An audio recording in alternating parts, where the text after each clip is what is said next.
practical and spiritual tools to make positive changes where? In our lives. And our promise is to reveal, inspire, uplift, celebrate, and magnify your greatness. We acknowledge our presence here on the traditional and unceded lands of the first people of Seattle, the Duwamish and Coastal Salish peoples. These people are still here, and we join with them in how they continue to honor and bring to light their ancient heritage. We seek to resist the erasure of Indigenous histories as we work towards honoring and inviting the truth. And in fact, if people are interested, there are a number of buying back the lands that were stolen. We also acknowledge that so much of what we know in this country today, including our culture, economic growth and development throughout history and across time, has been made possible by the labor of enslaved Africans and their descendants who suffered the horrors of transatlantic trafficking of their people, chattel slavery, and Jim Crow. We also name the Asian and Chicano people who toiled with little recognition. We are indebted to their labor and their sacrifice, and we acknowledge the tremors of that violence throughout the generations and the resulting impact that can still be felt and witnessed today.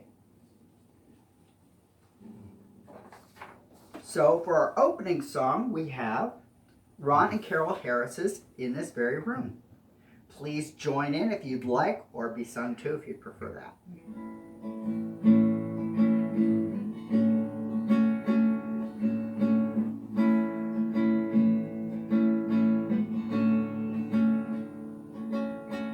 In this very room, there's quite enough love for all the world. And in this very room, there's quite enough joy for all the world. And there's quite enough peace and quite enough power to walk through our every fear. For Spirit, sweet Spirit, is in this very room.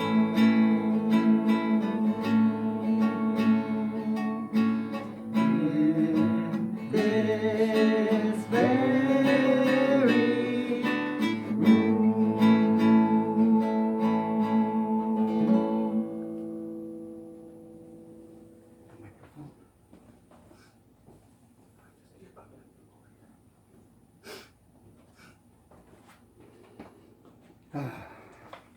Good morning. And for this morning's meditation, I have a guided meditation that I found was very, very useful. So that's how we're going to go with meditation today.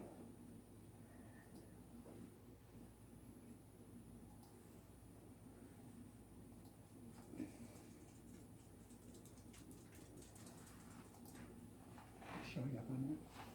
Yeah. Mm-hmm. Welcome to today's guided meditation. We will begin with eyes closed. Find a comfortable position and tune into your breathing. Pay attention to the sensations of your breath.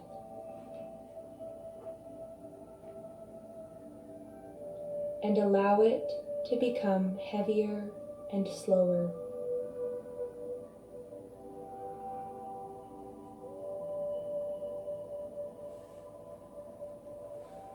Tune in to where you are emotionally in this present moment.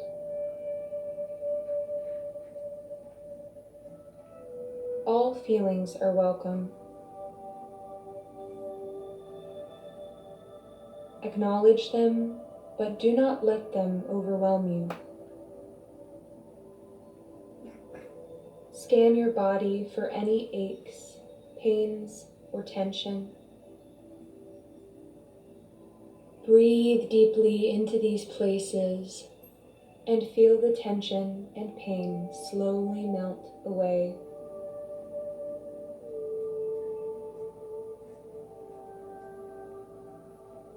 Take a moment to notice the balance of your body.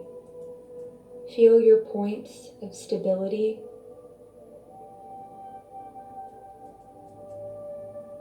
The places that are holding you and supporting you.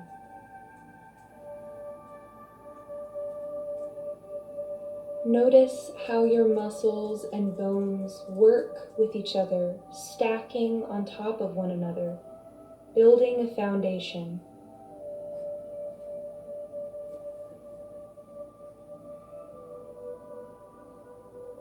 No matter where your body is today, it deserves respect for carrying you and supporting you.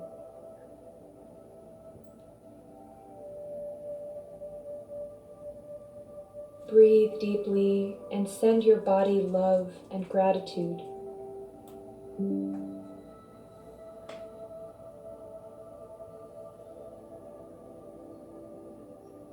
And send love and gratitude to the being inside of the body, to yourself.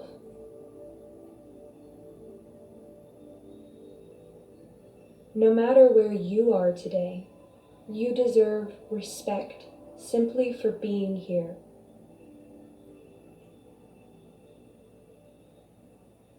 Breathe deeply and turn your attention to a memory or a thought that brings you joy.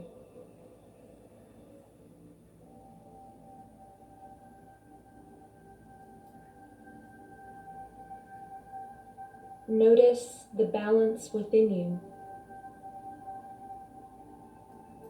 the points of stability in your mind and in your heart. This joy, this happiness, is what creates a sturdy emotional foundation. And it is always here in your mind and in your heart.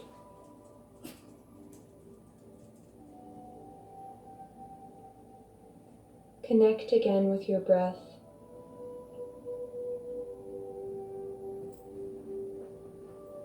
Feeling the sensations of your breathing.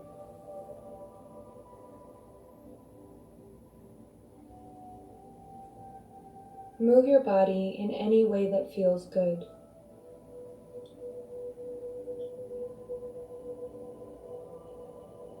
And whenever you are ready, slowly open your eyes.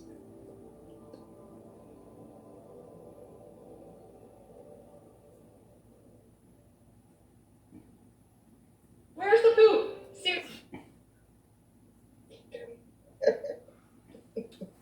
Sorry about that.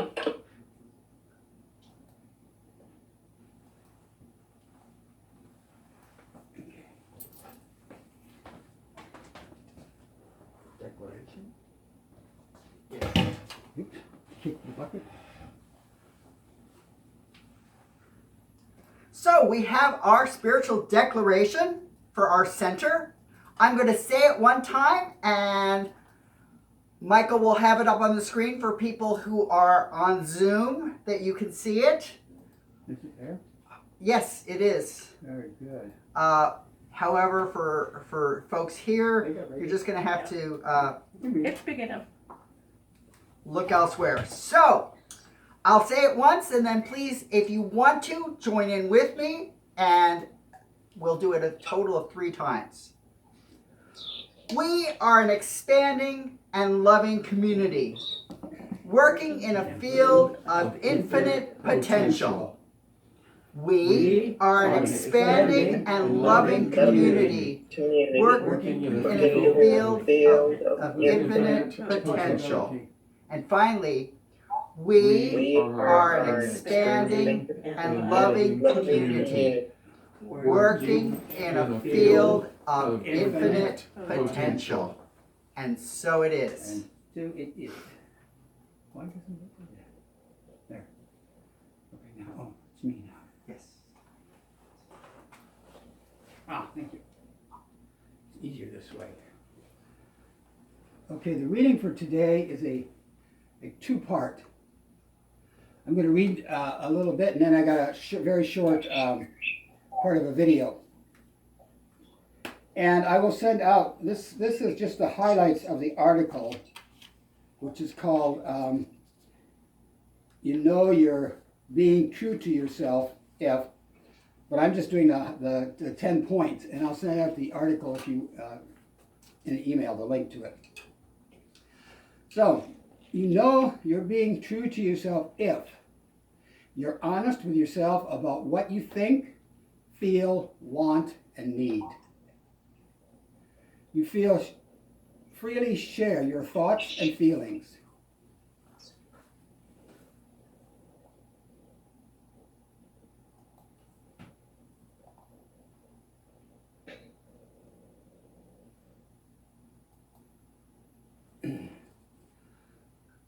You honor your needs and say no to requests that conflict with them.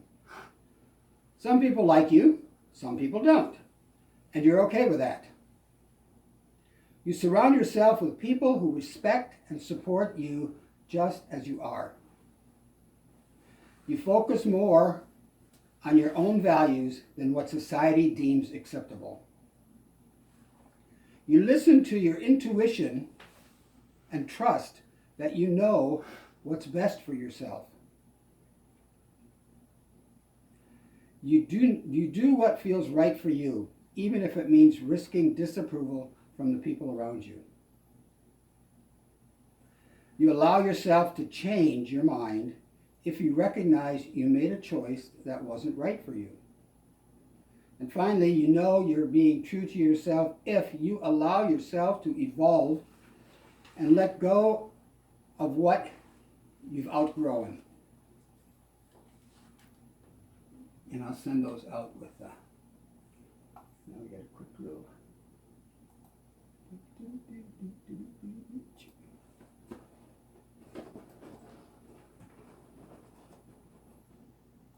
Oh, that's it right there. A man that we all know and love, Dr. Seuss, had this amazing quote: "Be who you are and say what you feel, because those that mind don't matter, and those that matter don't mind." Simple and powerful. Be who you want to be, say what you want to say, wear what you want to wear, talk how you want to talk. Be your full 100% authentic self, and by doing so, you will identify the people that you want in your life, people that encourage you to be yourself, the people that encourage you to love yourself and to grow. Those are the people that you want in your inner circle. And those that truly love you, they're going to show themselves in your life, because those are the people that are encouraging you to be yourself. They're encouraging you to love yourself. They're encouraging you to grow and become a better version of yourself. Those are the kind of people that you want in your life. Be who you are. Be who you want to be. Say what you want to say. Dress how you want to dress. Talk how you want to talk. Be your full 100% authentic self. And what does that mean if you do that? That means that you love yourself. You love yourself enough to be you. One of the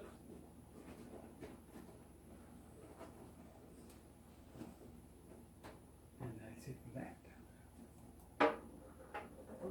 I'm going to go to a song. Pardon? A song? Yep. Oh, what that means.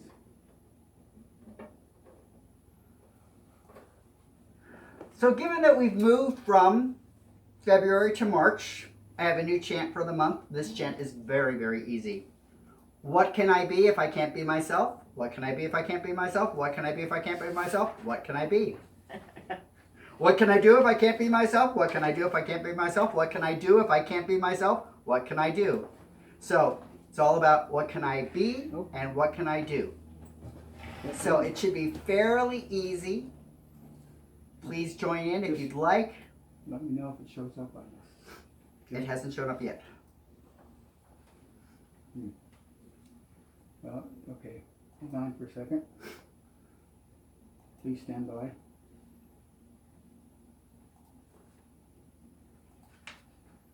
Now it's showing up. Oh, it's showing up. Okay.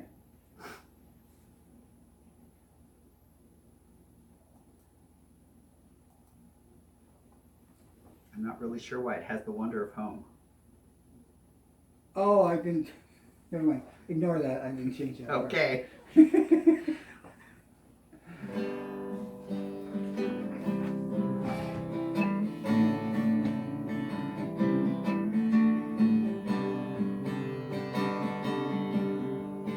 What can I be if I can't be myself? What can I be if I can't be myself?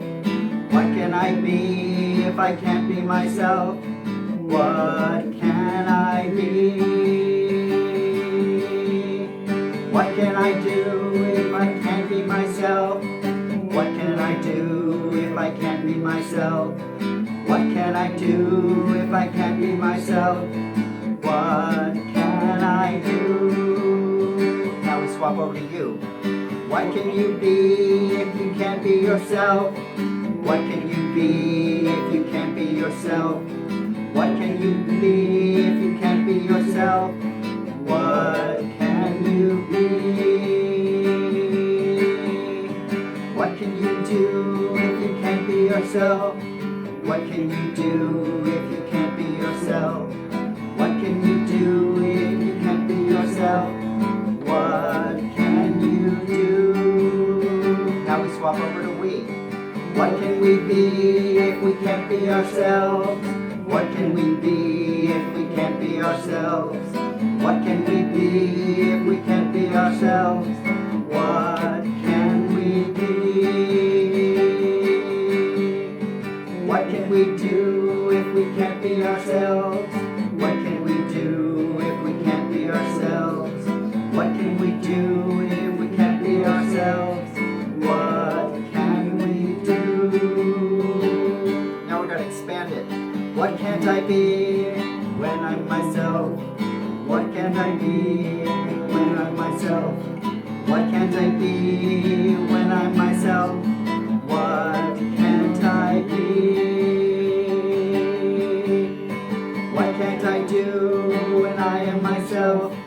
What can't I do when I am myself? What can't I do when I am myself? What can't I do? What can't I do? What can't I do?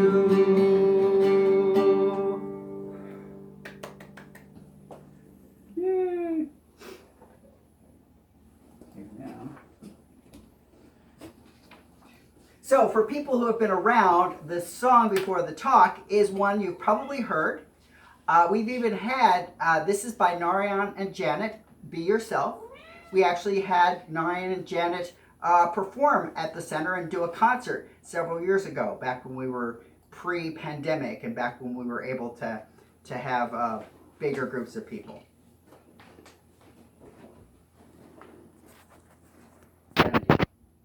Our authenticity.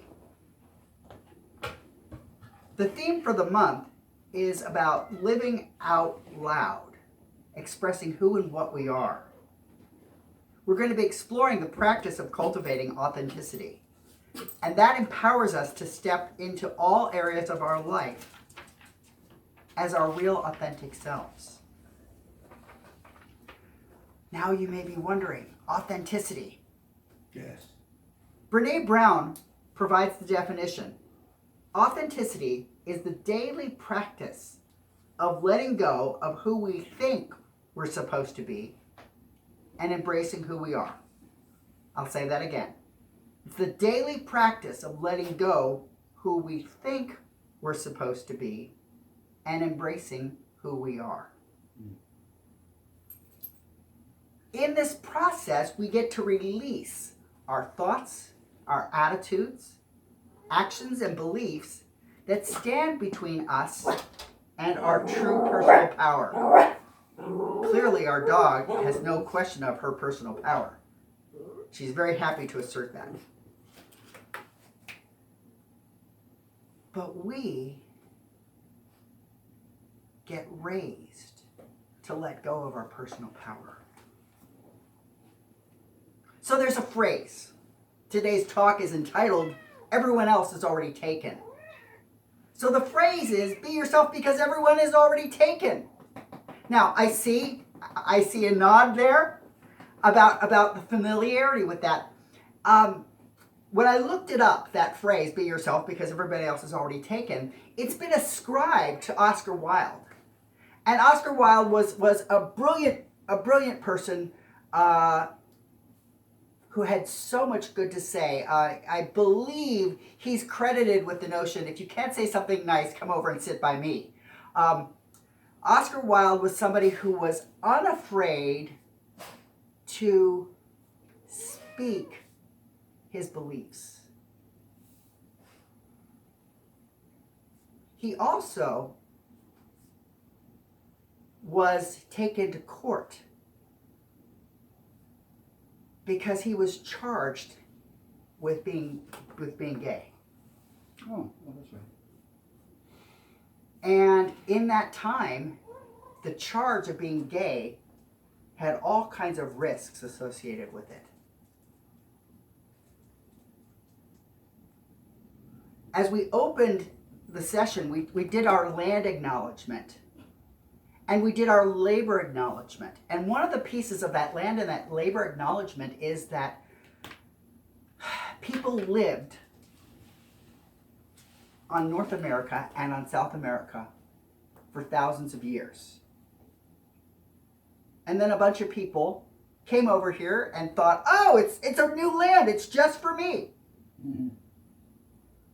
And if you look at the practices that were conducted in the United States, there was homesteading, where if you simply staked out and laid claim to land, it became yours.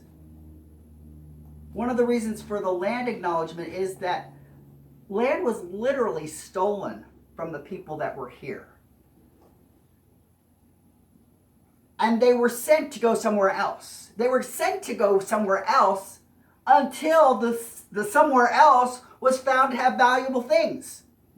So they were taken from the somewhere else that wasn't their original land and then moved to another somewhere else. I go into this because one of the things about our community is about acknowledging some of the obstacles that stand in the way of authenticity. How do you be yourself when being yourself fell back on being taken advantage of? Those aren't things we like to remember.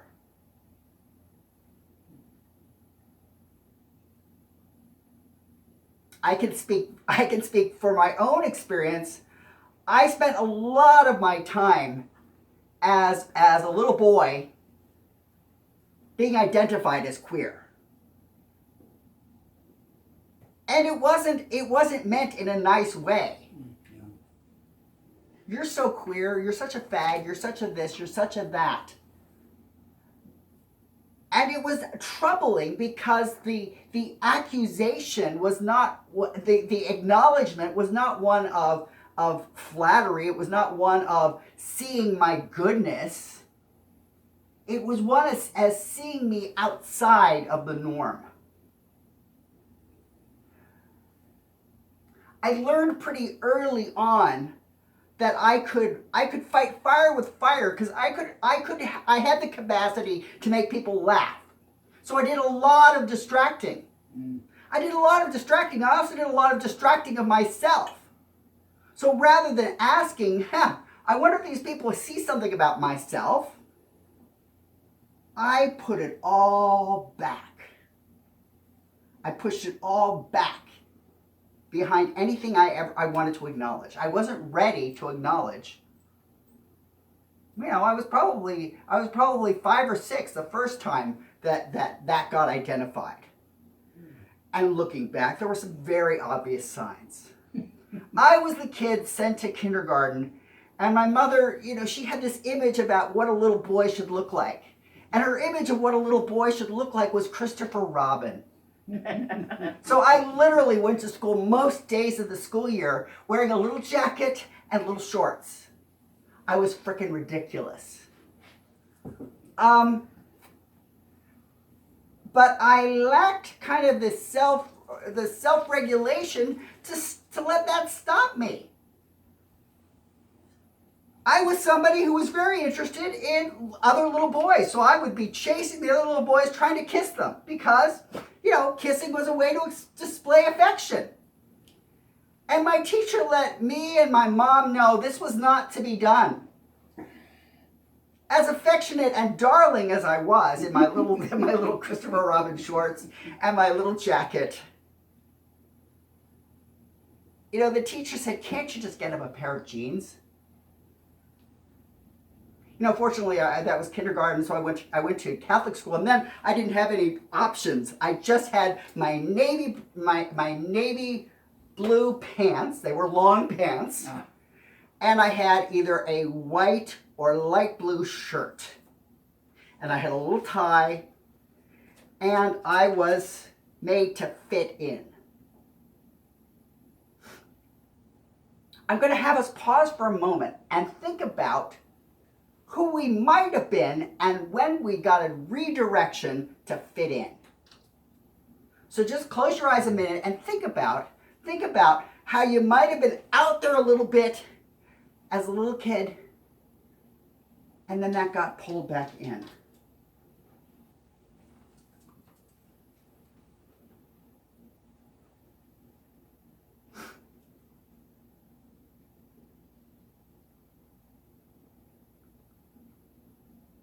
And as you think about that, I want you to extend a sense of love and a sense of gratitude to the little one that was a little bit out there, to the little one that was a little bit different before they got reined back in. And the next thing that I'm going to have us do is consider for a moment when we were redirected,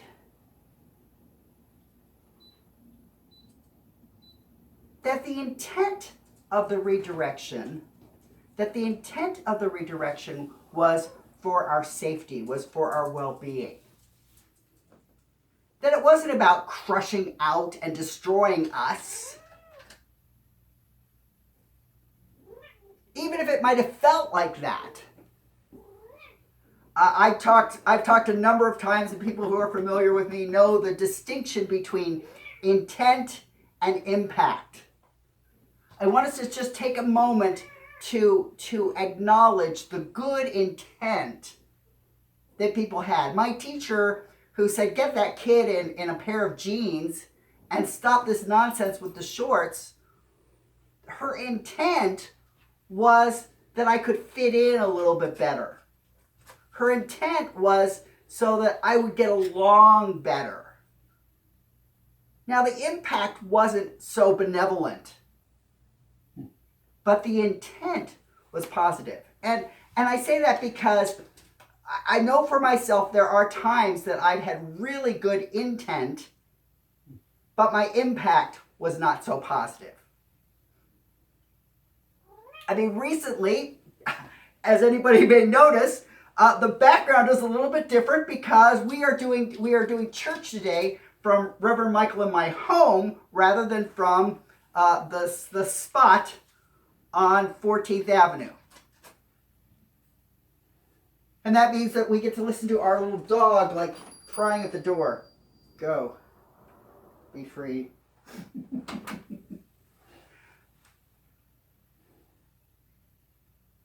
The intent of the folks who they bought the building, because one of the people was the people who owned a Dog's Dream.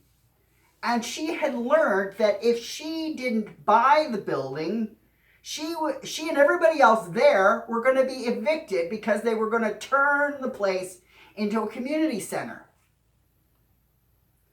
So, she didn't run a poll to find out how is it for everybody if me and my partner buy this place and we redo it. The intent was she wanted to keep what she had. The impact for us was we didn't get to keep what we had. And we're in the process of seeking out something different. Stephanie yesterday met with Michael and I, and we went to see a place in the International District. And clearly we're not announcing that we've decided to put in a lease for that place, because there are some things about it that aren't just quite right.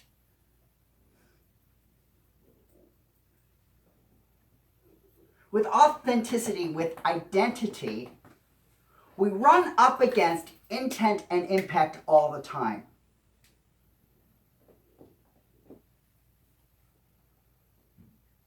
And I say this because the invitation is, how do we become more powerful? How do we become more effective at linking our intent and our impact?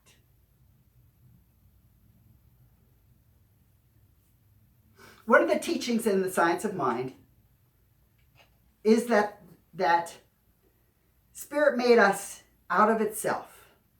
And within us is the divine Spirit that is our real self. This self is perfect, whole, and complete. Who we are is at our very core. The eternal as God, as indestructible as reality, and as changeless as truth. I'm going to say those lines again from Ernest Holmes. As eternal as God, as indestructible as reality, and as changeless as truth.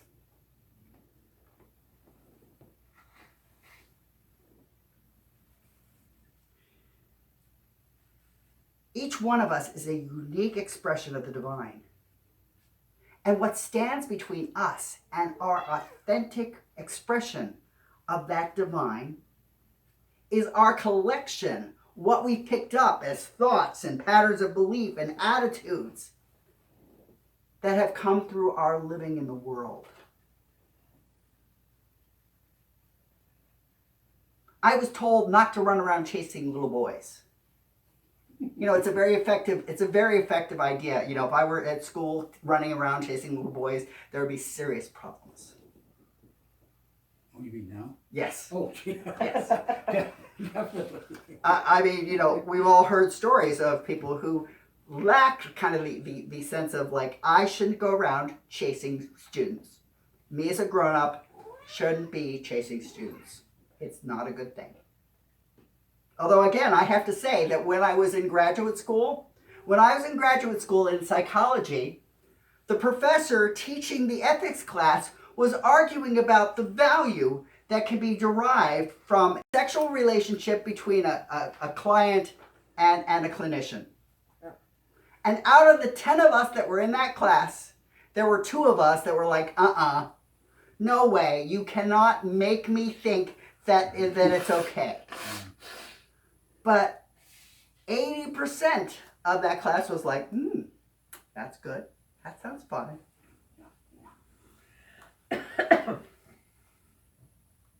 So I want to talk about 3 things for expressing our authentic selves. I'm going to start with the notion of cultivating who we are. So the moment we were born, the moments before we were born, we were all comfy. Well, the womb was a pretty undemanding place. Our mother's wombs really didn't have a whole lot of demands on us. But when we were born, we came into a world where there were demands on us. We were told to be like this or don't be like that, so that we could meet the expectation of others. We may have learned how to set aside our authentic wants and needs. Again, my authentic wants and needs were, I liked little boys. But liking little boys wasn't the norm. It wasn't what was identified as how I should move through the world. So you may have heard the story that there's a temple of Apollo in Delphi. And it's inscribed in Greek, and I don't know how to say the Greek, but the English version of it is know thyself. Knowing thyself is the means through which we come to authentic self-expression. Because how can we be ourselves if we don't know ourselves? There's a famous scene, if anybody's ever seen a movie called The Matrix. And in this movie, The Matrix, the main character is a person who goes by Neo. It's kind of an adopted name. It's not his given name. But it's an identity that he has started to claim. And very early on, he's challenged about whether to hold on to that identity or to assume that the identity that he believed he was born to. The identity that he was born to was somebody that took out the garbage for the landlady. He was a nice person. The identity of Neo was somebody who was going through the computer, making changes with how the system was working.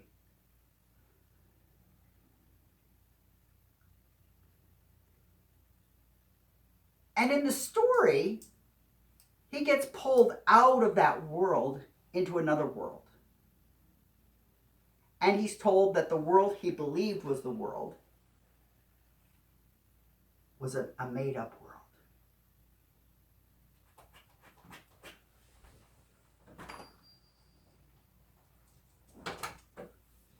How many times do we find ourselves in made-up worlds? And how many times do we try to fit in to those made-up worlds? As the story goes on, one of the key people that Neo meets is a woman who goes by the Oracle. And he's told she's very old and she's very wise.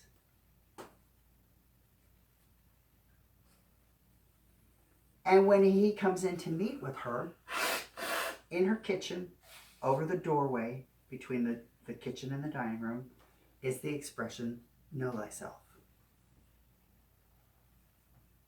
And she calls on him to know himself. And she asks him, well, why do you think you're here? And he says, well, I'm here because the guy who got me here thinks that I'm something special. And she's like, but I don't really believe him. And as they're talking, she's like, nope, you're not ready. You're not ready because you don't believe that about yourself.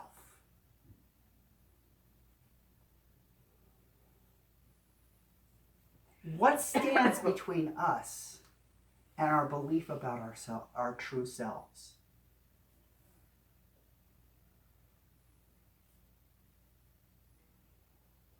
For Neo to own his identity, he basically has to get outside of his own identity.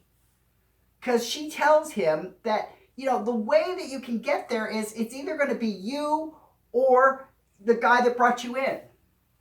You can't both do it. You can't both be around. So what happens is that Neo has to make a choice. What are the choices that we have to make to be ourselves? Sometimes being ourselves means getting out of our own way.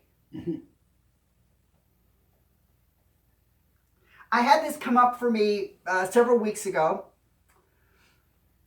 I think I've shared a little bit here. I was advocating for a student who moved into the district where I work, and he had a plan. He had steps that were supposed to be taken so that he could be successful. And the way our district works is that in order to get those things, they have to be given by a supervisor. Even though we already came having all of those things, the supervisor's like, nope, nope, nope, nope, I'm not giving that. We're going to have to wait, even though we've waited months to figure out what he needed, we're going to wait more months to see if he needs it here. He may have needed it there, but he might not need it here.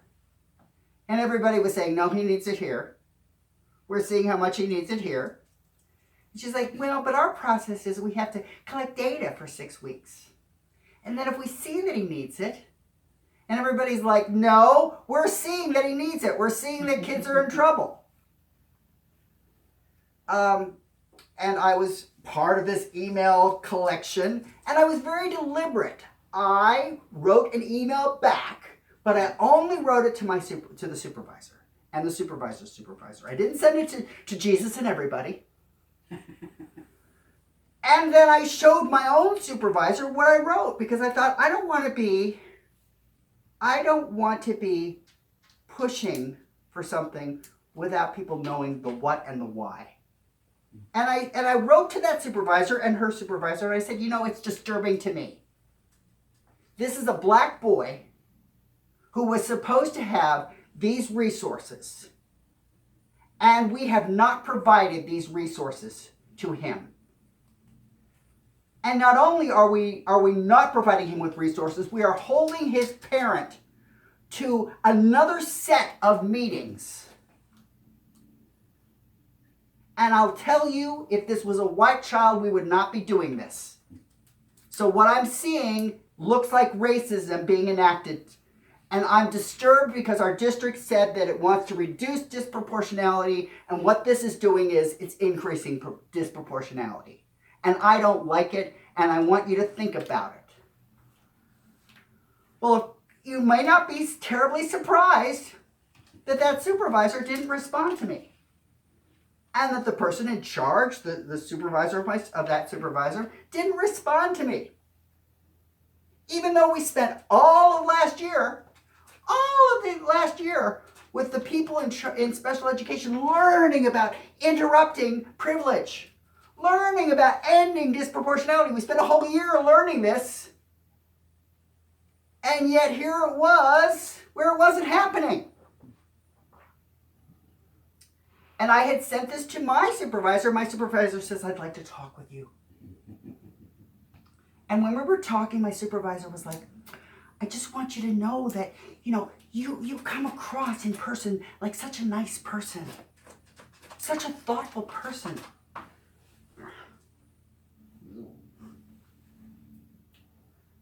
And this message was not nice. This doesn't show how nice and thoughtful you are. You accuse the supervisor of being disparaging, and you accuse the supervisor of being racist. And I'm really concerned that your own tone is a problem. And I'm not going to put you on discipline for this, but I just wanted you to know how this was. Now, in the olden days, I would have gone away with my head hung low because I had stopped being nice. But I have enough awareness that I'm like, okay, I can see how this wouldn't be perceived as nice. And I just want to say that calling out racism is seldom going to be experienced as nice. And you see this? You see my white skin? It's more common that people of color will make the push against a system, but it's not fair, it's not just that we put it on the backs of the people of color to do this. If I really believe in an anti-racist system, then I have to take it on myself.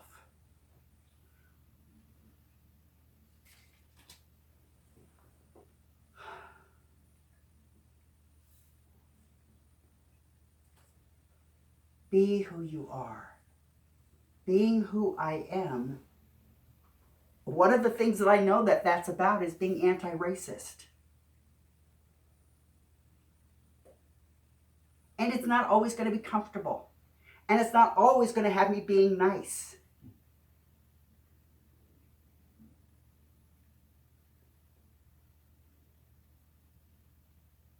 I'm going to tell a little story.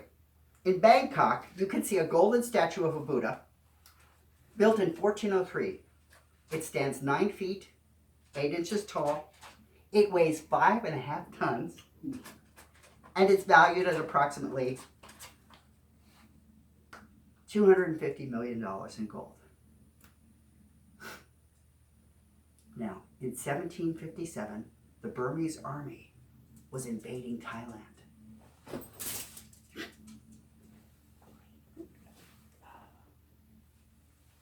The Burmese army was invading Thailand.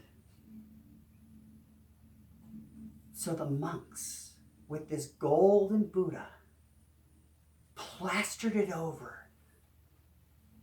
Oh. And they painted it, and they inlaid these cheap, phony jewels. And the army went through, they killed all the monks, but they didn't touch the Buddha, because they thought this is this big, cheap Buddha. And we don't care about this Buddha. So the Burmese were like, hey, we took care of those. Took care of those awful monks. We let them have their Buddha. 200 years later, in 1957, a group of monks came back, and they were relocating their monastery because the folks said, can't be having this Buddha thing, can't be having this monastery here anymore. So they were relocating this plaster Buddha. They had the ropes, they were moving it, and again, this thing, it's, how big? Five and a half tons. 5.5 tons is not like I picked up the dog. 5.5 tons is, that's a lot of work to move that Buddha. And wouldn't you know, they had the Buddha roped up, and the Buddha falls and cracks. Oh no. And they're like, oh no, this is an ancient Buddha. Oh my, this ancient Buddha. And one of them noticed, though, that in the crack, there was this golden light. I thought, this is kind of funky. Is this Buddha expressing? So one of the monks took a chisel and hammer and hammered away and found the golden Buddha.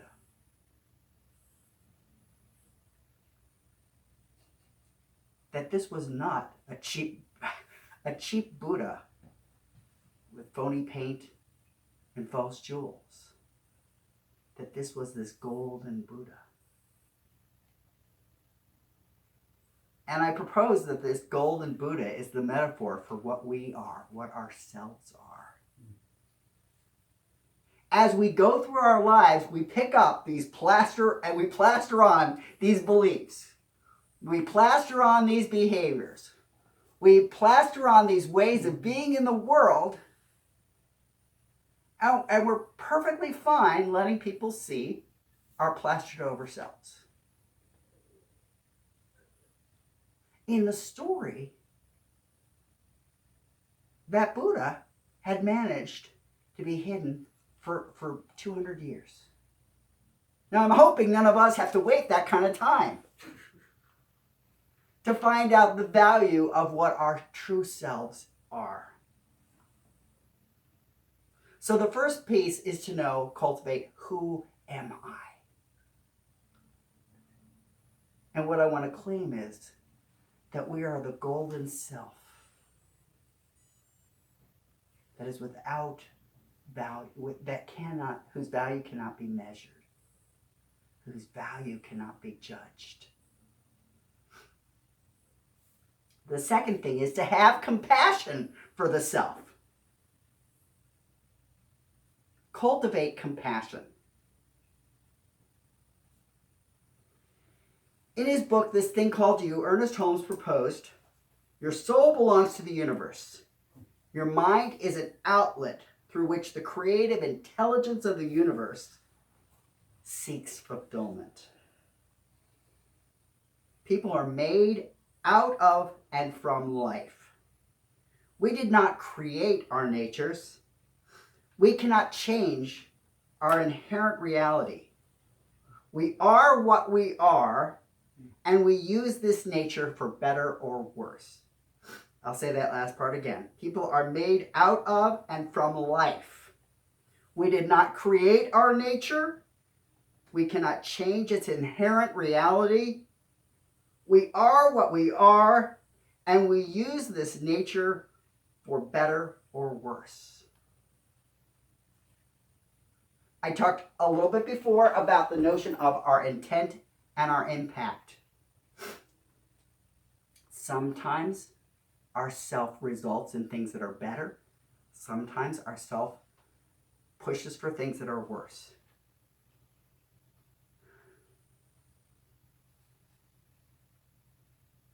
The invitation, the spiritual practice. So the first invitation, the first notion with that thing is, who are we? And how do we appreciate it? How do we see the value, the beauty, the shining gold at our core? In terms of the compassion, how do we hold ourselves with love, with kindness, with gentleness?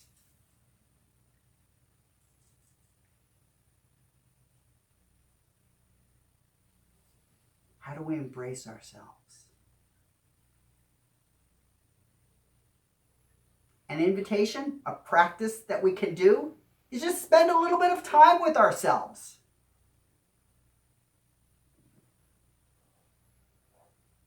And be kind about how we're choosing to spend the time. Michael and I have a couple of movies that are our go-to movies. We will watch these things over and over again. And I would say that one of the reasons that we watch them over and over again is that it keeps showing us more and more about a story about how the world works. Last summer we did the series on Harry Potter. And one of the things about Harry Potter is that on the outside, Harry Potter lost his parents. He lost his family because his family were fighting for what was right. They were fighting for what was good. And Harry Potter, without ever meeting his mom or his dad, fell into the same striving to fight for what's right and for what's good.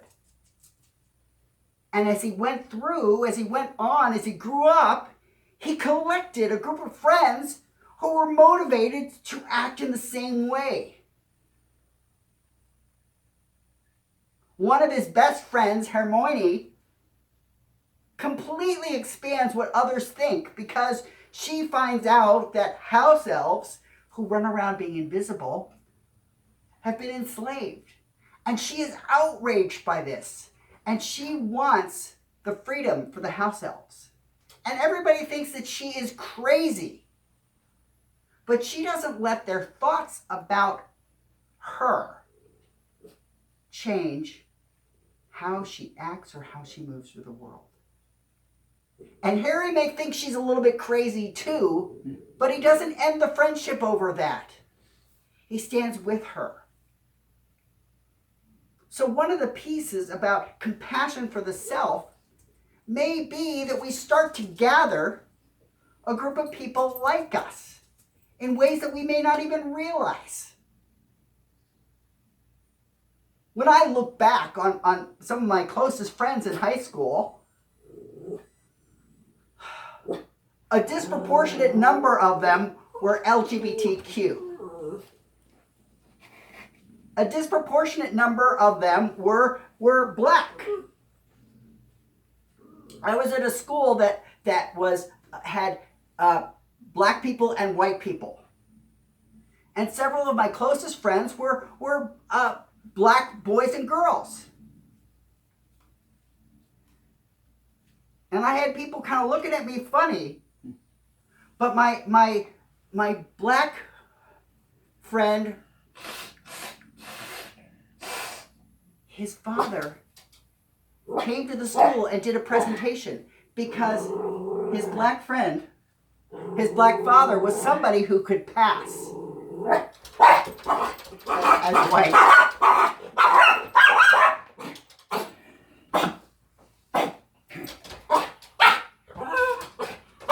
And he did a talk. He presented this. So I had this exposure in high school about what the experience of being black was like.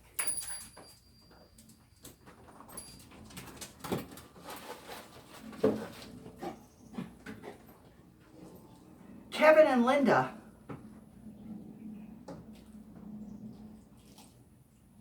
were much darker than their dad.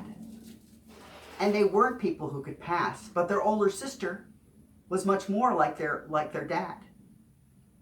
And their older sister was invited into the cheer squad because she looked white. She didn't look like Linda and Kevin. Linda and Kevin's oldest brother was the color of coffee. And people were always confused about this family.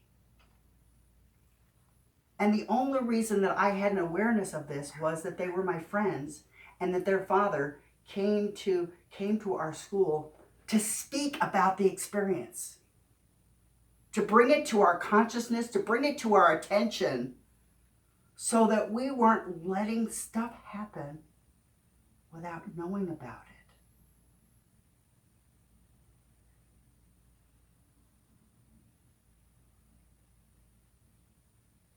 Compassion for ourselves includes a compassion for learning, a compassion for expanding what we know. The last area to cultivate, beyond cultivating ourselves, cultivating our compassion for ourselves, is cultivating our courage. Cultivating our decisions to be vulnerable.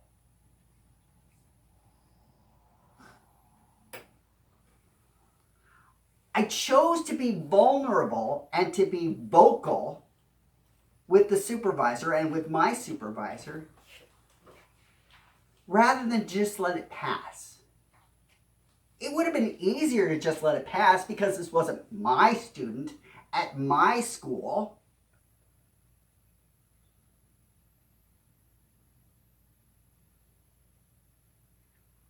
But the courage is deciding when and how to speak up. Brene Brown writes, "Courage is a heart word. The root of the word courage is cor, the Latin word for heart. In one of its earliest forms, the word courage meant to speak one's mind by telling all of one's heart. To speak one's mind by telling all of one's heart. There are days when we will have more courage. There are days when we are willing to be vulnerable.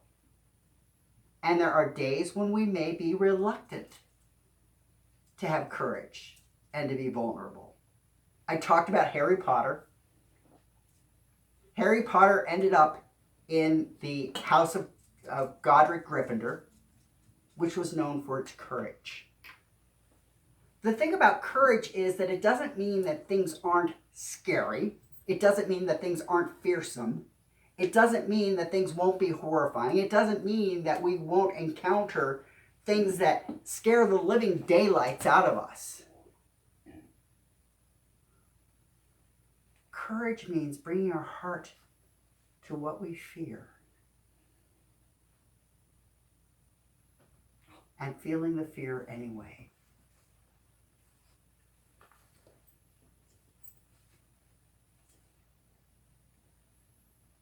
Feeling the fear anyway. It's so much easier not to feel fear.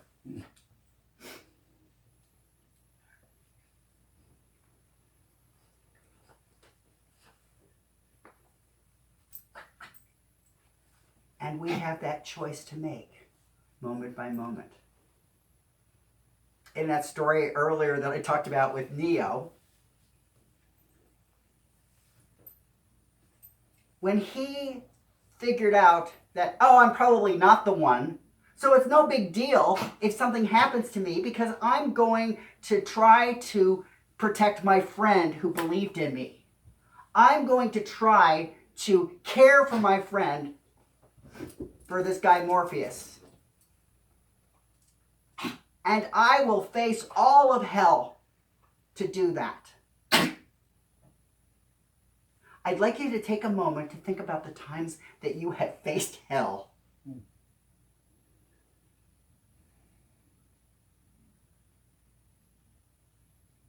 The times when you have leaned into the courage in spite of the fear.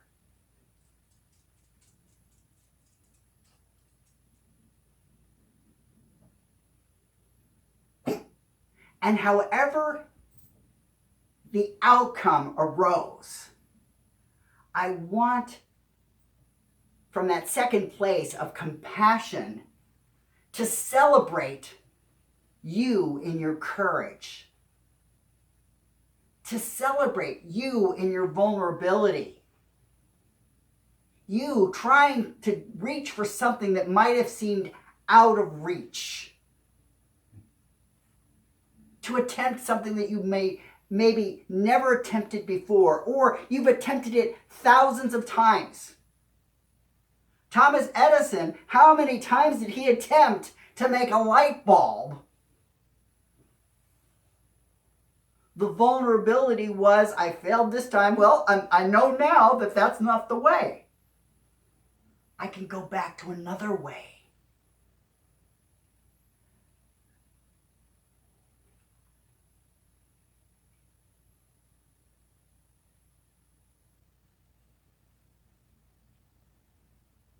Mother Teresa had joined an order of sisters, and she found herself in her middle ages just feeling very frustrated. It wasn't what she thought it would be.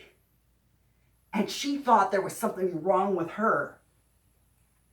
But she listened to a still small voice within, and she left that order and created her own order. She wasn't looking to see if she was going to have a string of people trailing behind her. She chose to work with the poorest of the poor. She chose to work with the untouchables. And what she found was that other people wanted to join her in that work.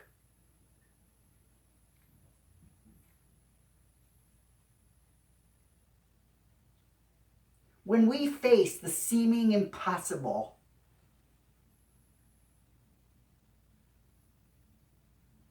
there's like a magnetic pulse that we set up in the world.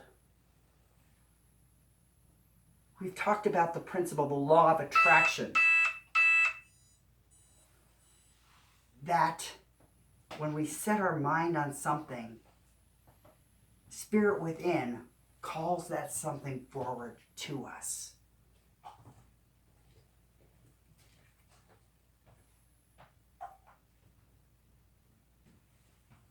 One of Ernest Holmes' teachers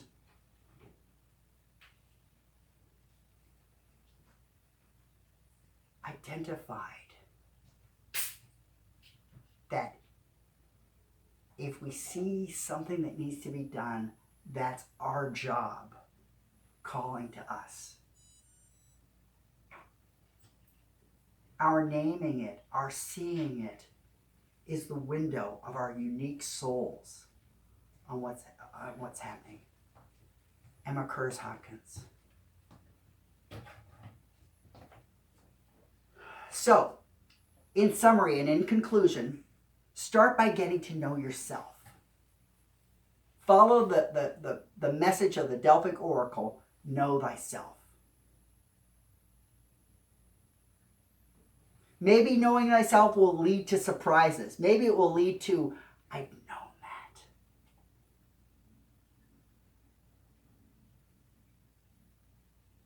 Maybe it means that we need to release our attachment, the plastered on things that we've taken on. Maybe it means that we're going to need to be cracked open and our true selves, our true golden selves will shine through all of the stuff that we put on.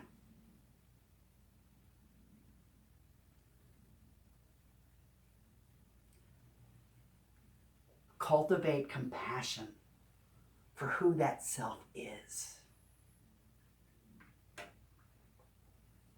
Celebrate it. Love it.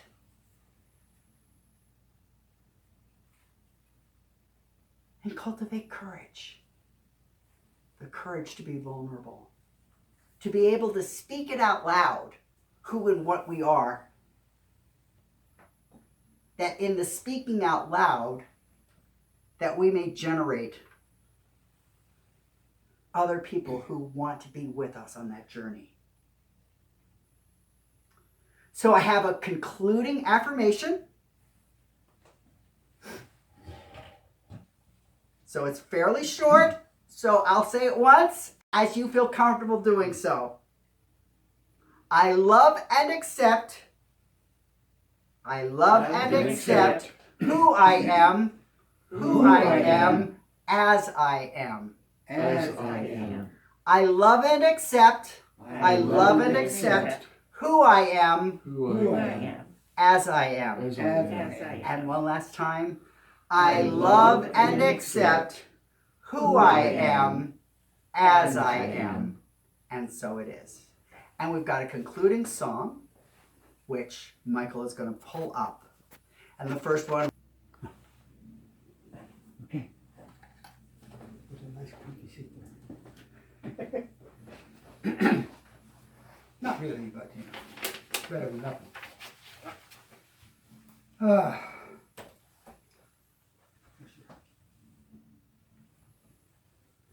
Thank you, Reverend Vaughan, for that talk. I was very I don't want to say excited, but I was very happy to see the topic for the month of authenticity, because that's one of my favorite. I don't know if it's my favorite topic, but it's one of my favorite things, because I believe that we need to be more authentic in this world. Because if we're trying to be somebody else, if we're trying to be something we're not, like he said, we're not being true to ourselves and to other people. So being authentic is a powerful thing. And the one thing you said, what stands between us and our true selves? That's really, I think it's a big bloated nothingness sometimes that is standing between us, that we need to kick that bloated nothingness out of the way.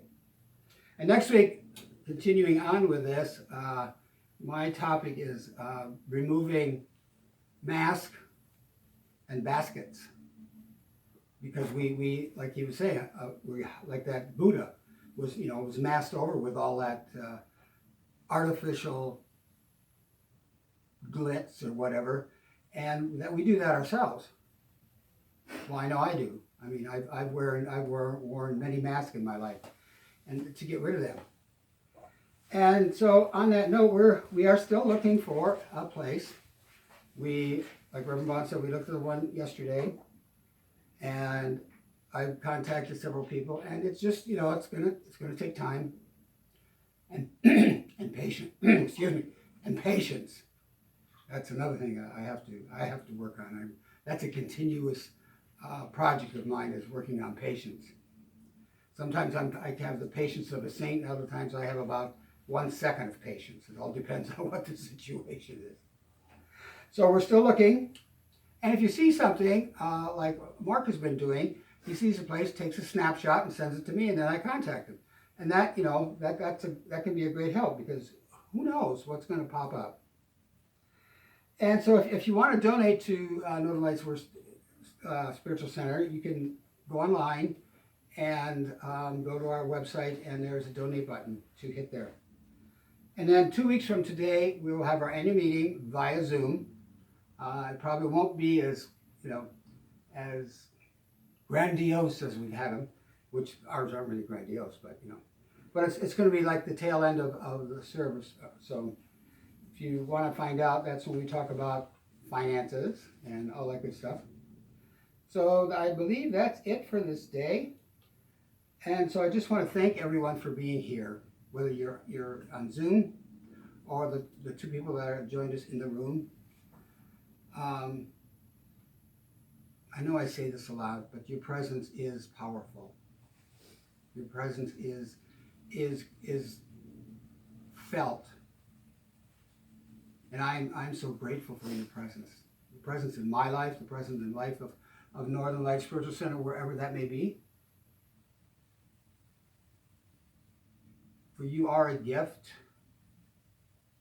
and whatever you bring is a gift. So I give thanks for this day. I give thanks for Reverend Vaughan's talk. I give thanks for life, for love, for liberty, for justice, for kindness. I give thanks for all, and so it is.